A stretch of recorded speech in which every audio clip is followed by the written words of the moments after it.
sa amin pong pinakamamahal na tagapamakalang pagkalakatan, kapatid na Eduardo V. Manalo, lubos at buong puso po kaming nakikigalak at bumabati sa pagsapit po ng inyong kaarawan.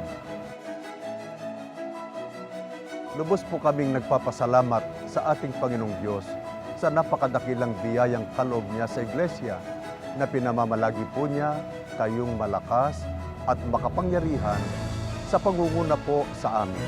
Amin pong pagpupunyagian na kami maging epektibo at mabisang kamanggagawa ng ating Diyos upang lagi po naming mapangunahan ang mga kapatid sa amin pong distrito sa pagbibigay kasiyahan sa Panginoong Diyos at sa tapat na pagpapasakop sa inyo at sa inyo pong pamamahala sa Iglesia. Happy